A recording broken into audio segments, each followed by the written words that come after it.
Okay, I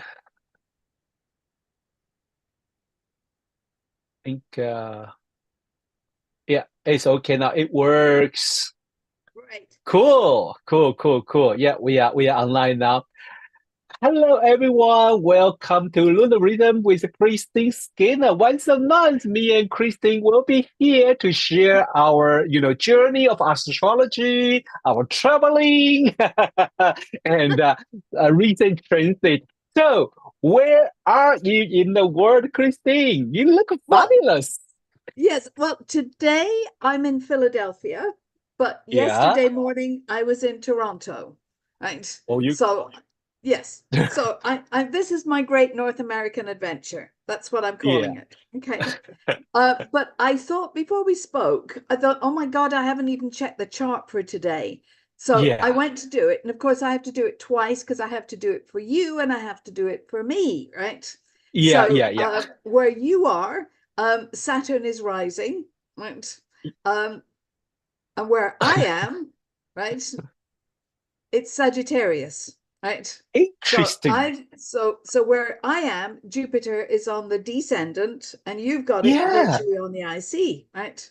So I want Yeah. to be, yes. So you have to shut me up, right? You have to use the Saturn and shut me up. Right? That's my job. That's your job. All right. But what I thought was really, really interesting was this is following on actually from what I was talking about in Toronto on Saturday afternoon. The sun is exactly opposing the thing that looks like a squash spider, which is Hygeia, right? And both of them square Pluto today. So we have this extraordinary T square, which of course is, Hygeia you could think of as being well-being. So the focus is on what can we do? How can we be well-being, right? And Pluto in the middle, death, destruction, and the world does seem to be going to hell in a handcart, doesn't it? Yes. Um, so anyway, I what happened in Toronto was that I gave a talk on Friday night about the astrology of 25 and beyond, so a finance thing. And then on Saturday, we got really quite gloomy about the approaching Saturn Neptune and then the Saturn Chiron and then Pluto square Chiron. So we all got a bit intense and heavy. So I thought that we ought to spend the afternoon trying to do something about people's well-being. So I went round and we did everybody's chart, throwing in Hygeia and a bit of Vesta. And it was really, really interesting because what the most revealing thing about it was that by focusing on your Hygeia, the position of Hygeia in your chart, you actually know where you can find greater health and greater sense of well-being. Right. And that's really simplistic, but actually I think you can, right? And Mm. where obviously it's happening in your own chart, but then if you look to see what's happening in the world, it's at the back end. It's on an anorectic degree at the moment at 29 of Aries. And shouldn't we all actually be thinking about mental health, right? Because the news is really awful. I mean, and there's a point where you don't even want to put it on because it's diabolical. So I think today, one of the themes for me today, for me personally, anyways, is thinking about because the moon's in Cancer, what can you do to think about your mental health? How can you support your system with food? Because food is the best medicine, right? Yeah. What can you do? Because everything else is kind of too big for us. We can't solve all the world's problems, and the world is too big. So that takes me to something else. You know that I went to Slovenia in Yes. September. Well, Claude Weiss was speaking, and Claude is just the most remarkable mundane astrologer. Really, really, we lost Charles Harvey, and Yeah. we've lost some of the really big guys, Charles Jane and people. But Claude was there and he produced a chart I had never seen before. And to be frank, I hadn't thought of looking at. And although although I've given lots of talks about the Neptune Pluto cycle, I'd never Yeah. looked or thought of this chart before. And it's very clever. So let me show it to you. I've Please. called it the Weiss Chart of Mankind because I had to give it a name. Yes. And this is for the 26th of April of 1892. And the setting here, I've set it for London for 21:47 Universal Time. I'll explain why in a minute, right? But anybody who does this should do it for the capital of whatever country they're interested in. But always using 21:47 Universal Time or GMT. Yeah. So what this is it's the chart for the eclipse that immediately preceded the most recent Neptune-Pluto conjunction. How clever is that? How amazing to think of that. I mean, it's extraordinary. It's fantastic. And Indeed. it's a really good read, right? Because we know Neptune and Pluto met up in Gemini, and they'd done that before at Christopher Columbus time. And then you've got the end of the 19th century, and you've got the growth of the railroads, and you've got general communications improving, right? But actually, the real guts of this thing is that in that eclipse, which was 7 degrees of Taurus, and it opposes Uranus. So you could say that the whole of this cycle is the challenge for mankind is finding a political unity, Uranus being politics. And we know that's been a big strain throughout the 20th century.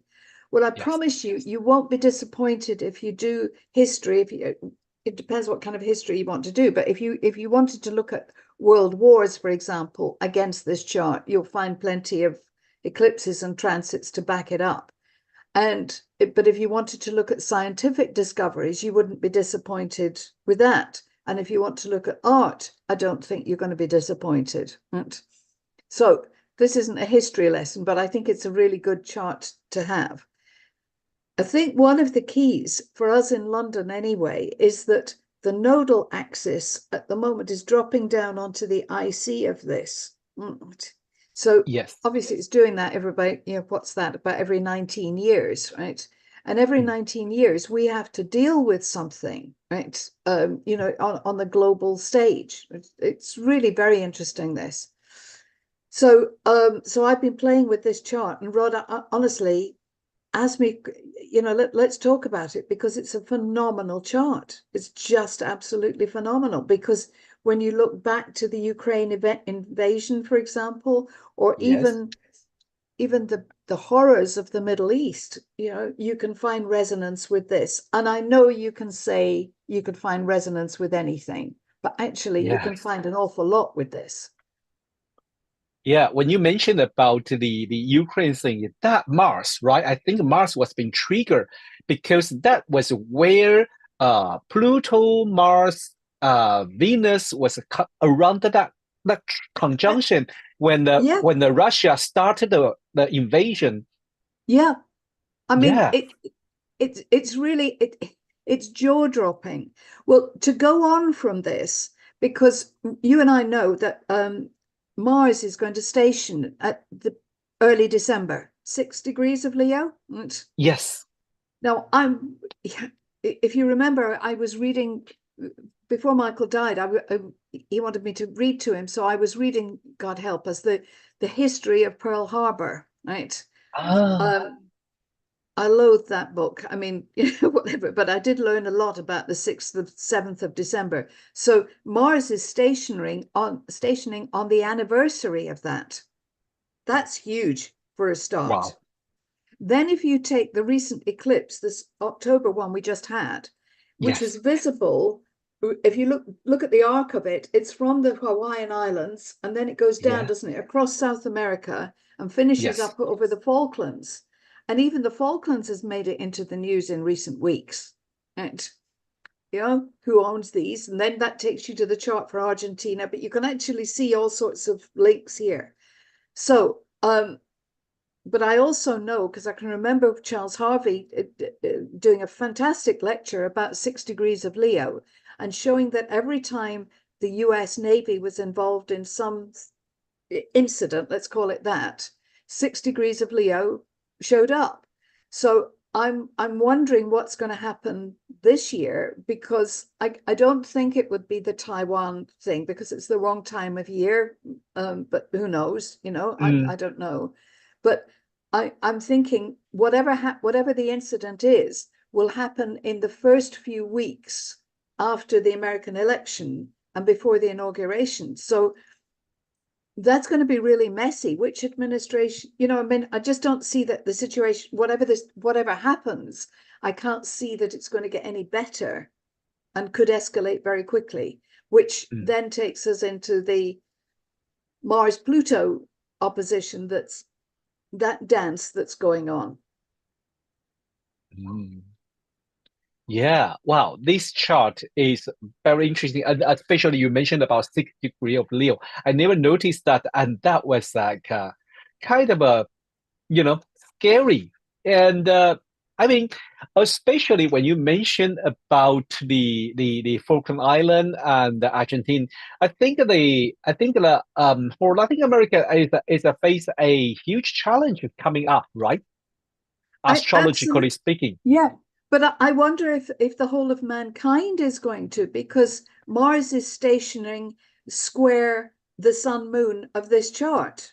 Yeah. So I went to have a look at all the stations of planets since in the 20th century to find out who else had stationed on 6 degrees of Leo, right? And sorry, I've lost the slide for that now, but I can tell you it was Jupiter, right? And one of them saw the foundation for the Union of South Africa, which was, obviously that's a very big thing. And the other one was the assassination of Martin Luther King.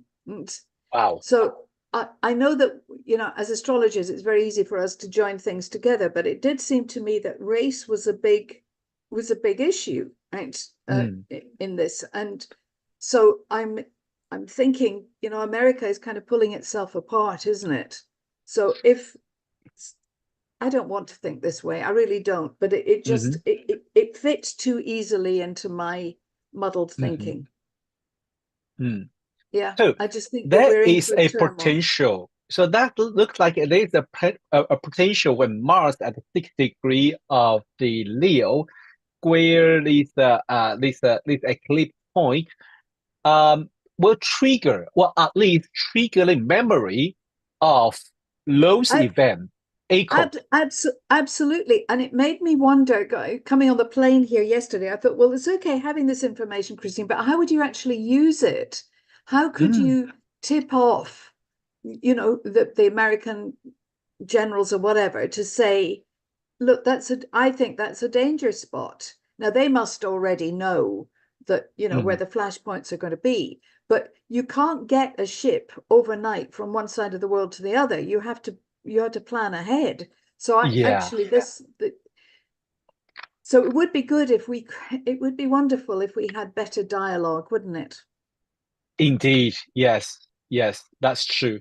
I think it is very interesting when I teach like basic lesson to my student. We talk about Saturn in Pisces we have for last couple years, and I was like, I have a kind of I don't want to call it a conclusion, but maybe an idea. What I learned during the Saturn in the Pisces is like it is not safe to jump to one side or something. And for all the conflict we see, I didn't say there's nothing they are wrong or they are right. No. But it's like if we jump into one side, we totally ignored the suffering or the challenge from another side. And I just like well, then we should ask ourselves why we have to choose side rather than choose side of a human being. Yeah, absolutely. I think Saturn in Pisces, I think you're absolutely right. It's got to be structured flexibility, right? It can't be a free for all, right? We still have to have some rules and regulations that, Sure. It doesn't give you the license to go and kill somebody, right? But Yes. we have to have more understanding. Absolutely, we have to have more understanding of why somebody feels and reacts the way they do. Yeah. But then that takes us back. Do you remember we had Have I got it on here? Sorry, the chart for the United Nations. Do you remember that one? Let me see if No. let me see if I've got that, because that's about to be shaken up. Ah, Here we well, go. I think it's about time, isn't it? Yeah, so this, yeah, absolutely it is. Because this one, the United Nations, 24th of October, so its birthday is this week, right? Yeah, Six, yeah, 1650 Eastern Standard Time, Washington. So 24th of yeah, October, 1945. So the yeah. sun is at 1 of Scorpio. And guess who's on their way? Pluto is going to square that. Square that. And I couldn't And move. I couldn't. That Saturn Mars conjunction drew my attention because I still remember our friend Sharon Knight. Sharon is focused on Saturn Mars Saturn cycle. With like a big cycle when Mars Saturn conjunct Aries or Cancer. They say in the traditional view that is the most sensitive degree. yeah, yeah. And that conjunction, I never noticed that United Nations has that Saturn Mars conjunction at 24 degree. It's totally opposite that Pluto. Is that Pluto we're talking about? Mars. Yeah, Mars we're talking about 24 degree, 24 degree Capricorn Yes. in the Yeah. previous chart. In the previous chart. I mean, and of course the nodal axis at the moment, because the Ah, UN chart has got all this stuff in Libra, right? yes, So it wants to yes, be diplomatic, but actually the true. power structure is all wrong. Sun in Scorpio, and the power structure is ridiculous because not Yes, everybody has a safe voice. And now yeah. I think as the node completes that, the South Node completes the journey through Libra, surely there has to be a realignment, Mm, which was presumably going to happen once the South Node gets to 15 degrees of Virgo. So uh-huh. we're talking about a year's hence, but frankly, I would be surprised Mm, if the UN stayed in the form that it's in. And with everything yeah, else going on in the world, it needs a reformat. definitely. Yeah. That, let me just show you one other, and then I promise I will shut up. But Sure. well, I'll try. We don't I want will to, but try. Let me just show you this one. Oh gosh, I haven't got it on here. Damn. that's I wanted to show you the chart for the International Space Treaty, right? uh-huh. Because that's the other one I've got my eye on. Because on that chart, heliocentrically, certainly, it has a Yeah. Mercury-Mars conjunction at 0 degrees of Aquarius. So Oh wow. Pluto is doing that one in now. Yeah. Space. I was doing this for the AA conference. Space. There isn't even an agreement, Rod, about Yes. where space starts. Right? Yes. NASA says 50 kilometers above the Earth. The other guy says 80 kilometers. So that means that Yes. there's 30 with no traffic warden, right? Yeah. So who's monitoring that, right? Yeah. So and who's putting nasty things up there? Because it won't all be wholesome that's going up in these satellites, you can be sure, right? So I'm Definitely. thinking that the combination of the need to redo the space treaty and the need to relook at Mm. the United Nations, maybe, maybe this is going to be the upside of what happens in the next few years, because I know everybody's fixated on the Saturn Neptune, but you know Yes. what? Straight after Saturn Neptune, we have Saturn Chiron, right? And we have Yes. Pluto square Chiron. And we are going through this last bit. I don't want to be a doom monger, but the facts are that this last bit through until the Saturn Uranus conjunction in 2032 is going to be tough, right? Mm. We have to negotiate a lot of challenges. And, Yes. I think the biggest challenge is going to be health, which takes me back to the whole thing about we need to look after our mental health. Yes. But we also have to stop the wars, because the wars allow dis-ease to get afoot. That Yes. Yeah. cholera doesn't respect the bound, the border stops here, it's going to True. spread, Yeah. Yeah. Oh and yeah, you just mentioned about that because I think it was Egypt, right? They just declared that they totally I think the cholera was extinguished in from Egypt for first time, and they were so happy with that. And I was there saying, well, what if all around the area are still have a case? How could they? But apparently they've got the first cases in Gaza. Yeah. So, this is terrifying. And I do think one of the potential negative things of the Saturn Neptune, and again, if you go back, that it was a Saturn Neptune cycle that brought the Spanish flu that ended the First World War. I mean, it could be that it's disease that stops the next war, which would be really nice. But particularly if we could maybe avoid having the war in the first place. So I honestly, I don't know, but as you can hear, my head is buzzing over I here. know. I don't know Yeah. what's happening to me over here. I do know. Uranus moves from my IC to my descendant, and Hmm. I'm running about like a mad thing because I'm here now and New York next week. So Great American tour. So, what are you going to do in Philadelphia and New York? Are you going to teach?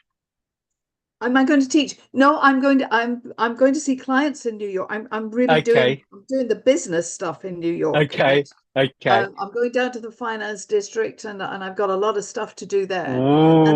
And then I'm coming back because there's this guy Rod Chang. I don't know if you know him, but he's he's doing this event at the weekend, and so I have to be back for that.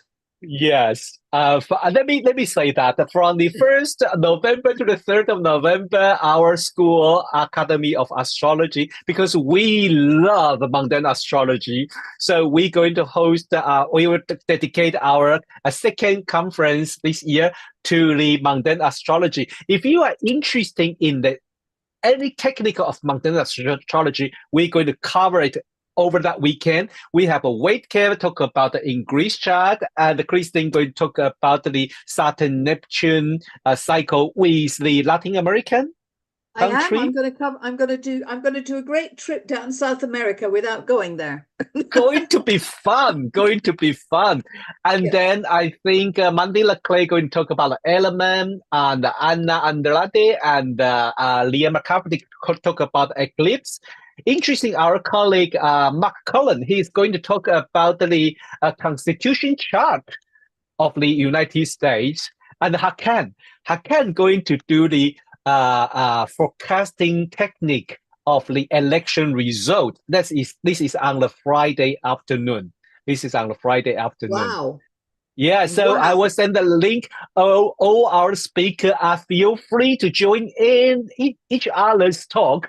And then, but if you want to join, we still have a few space. Please contact us. Go to visit our website, www.aoauk.co.co, and then you can register from there. We still have a few places for you. And also, well, Christine, if you don't mind, I will say, if you are interested to become a speaker for the Astrological Association, please read the loop of the Astrological Association or go to find information because we are calling for speaker for next year. So everyone are welcome. This is a very, very good conference. And next year it's the last weekend of the August. So, that would be going to be interesting to see everyone there. Well, Christine, I know you are going to work in next 10 minutes. I have to let Yeah. you go. But Yes, so happy to see you. and I'm so happy to see you. You handled the Saturn end of this very nicely, right? And we I covered a haven't lot. finished. I just forget. Do you have any course coming up soon? Yes, but we'll talk about that next time.